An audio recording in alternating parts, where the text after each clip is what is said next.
Alright, hello everybody. In this video we are going to be looking at the upcoming pattern for October, but not only that, just because we've already looked at that, but we're also going to be looking at how often patterns tend to change, what we could be looking at, and what this warm October could mean for November, December, and the rest of winter. And also, we're just going to, after that, we'll just talk about the future of this channel and what we'll be doing this upcoming winter. And also, for those of you coming from our Facebook page, PA Weather Action, despite some people saying that they don't want these type of videos, why we're going to keep posting them on the page, but when, at some point we might stop posting them. So, if you are interested in this type of content and you came from the Facebook page, it's probably a good idea to subscribe because, I'll get into why later, but, that sounds kind of clickbaity, but, it's that simple. So, let's look at the pattern for this upcoming month. So, this is what we know about a week later after that forecast. As we go further in time, we know more. So, pretty much what we're going to be seeing this month is low pressure systems developing in Alberta. They're going to be moving east-northeast, and then what we'll see is short-lived troughs move into the northern plains, just overall the northern U.S., moving into the Great Lakes, and then the northeast, and then they'll move out.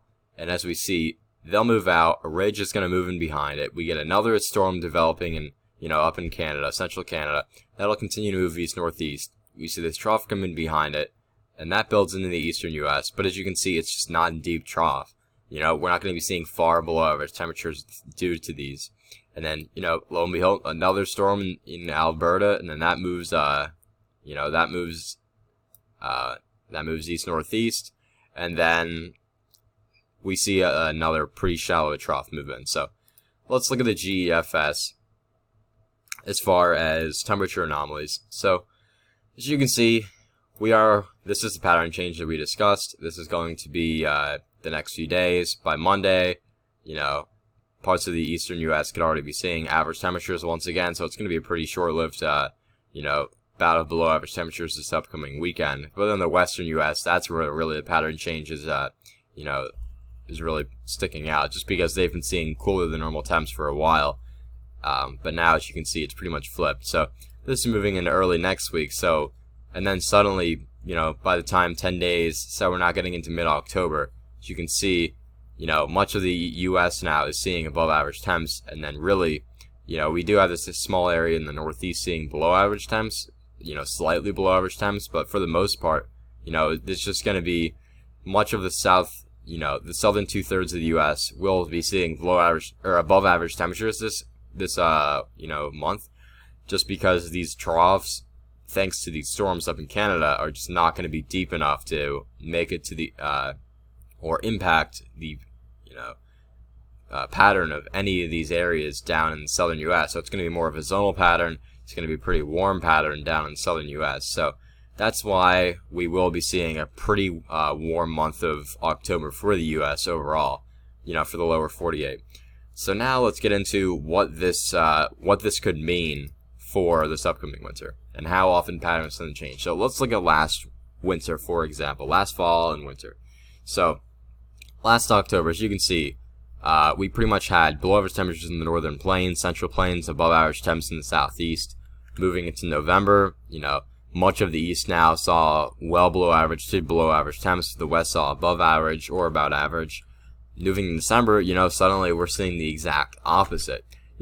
People were getting pretty confident back in November of last year, especially when we had that snowstorm in mid-month. This is going to be such a great winter, and, all the long-range models are looking freezing cold into the Christmas time, and it was finally going to be the early winter, and then suddenly this happened. So this is pretty much saying that the pattern that we're seeing now really doesn't mean too much for this upcoming winter, and it's really taken more on a month-by-month basis.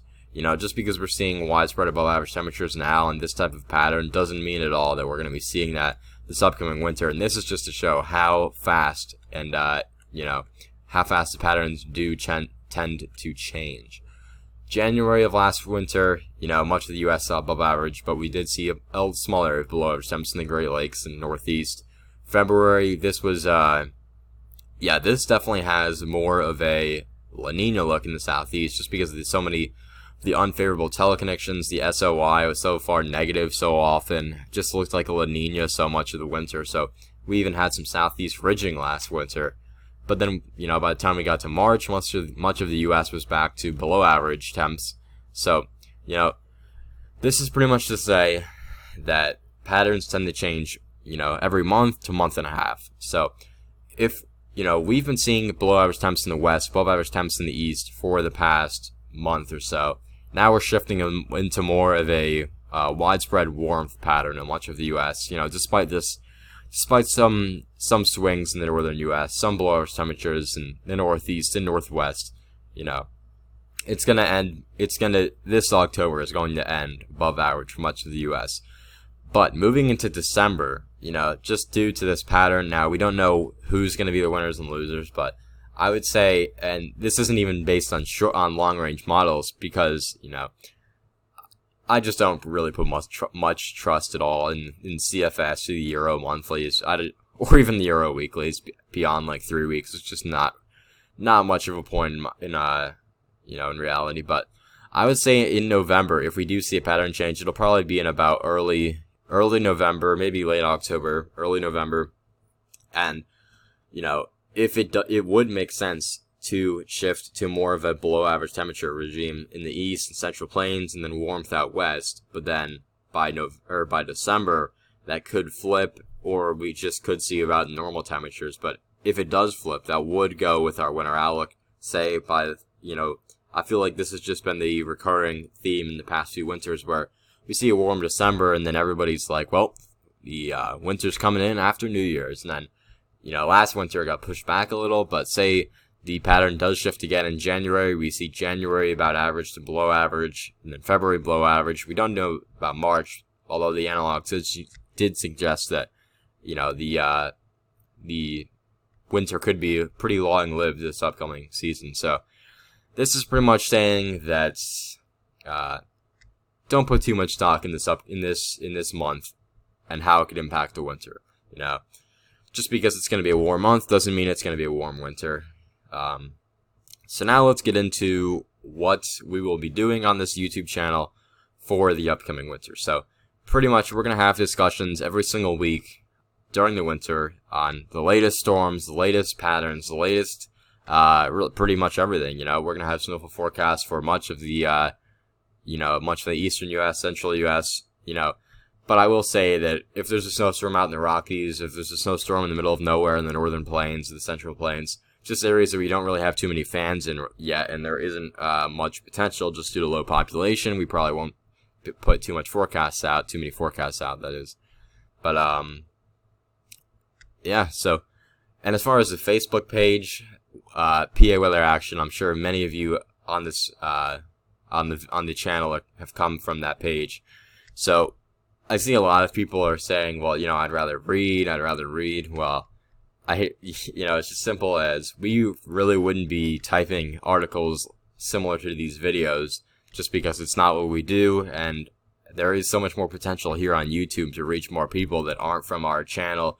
And also, you know, just targeting the state of PA and what that would be in our articles, you know, just isn't realistic for patterns that impact the entire U.S. And also, why would you, want to limit your audience? That's pretty much what we're looking at with our app. And that's why we're targeting the entire U.S. soon, just because there's no point in limiting it, you know, just to PA. So that's pretty much what we're going to do. And the reason you should subscribe if you want to continue receiving these updates if you're from the Facebook page, just because, you know, I'd say after we pass about, 2,000, 3,000 subscribers, we're probably going to post videos on that page, on the Facebook page, you know, that direct people to the YouTube channel less and less, just because, you know, at some point, you know, we realize that people don't like to see videos as much, and also that will be when the channel will be, growing, because people this is just such the truth that the first 1,000 subscribers on YouTube are the hardest to get, and then after that, it slowly gets easier and easier to gain subs. So that's why we are posting so many videos on our Facebook page right now, just because we're looking to jumpstart the channel, and then after we get it to a few thousand subs, we'll post less and less just because the channel will be able to, sustain itself and grow by itself without, constant links from the Facebook page. So it's been a video of, we've been all over the place, but, I just wanted to post a video tonight and figured why not just talk about this. It's not the biggest thing. I'm sure this video won't get too many views, but, anyways, thanks for watching. Feel free to subscribe if you are interested in this type of content and want to continue to stay tuned for, forecasts this upcoming winter.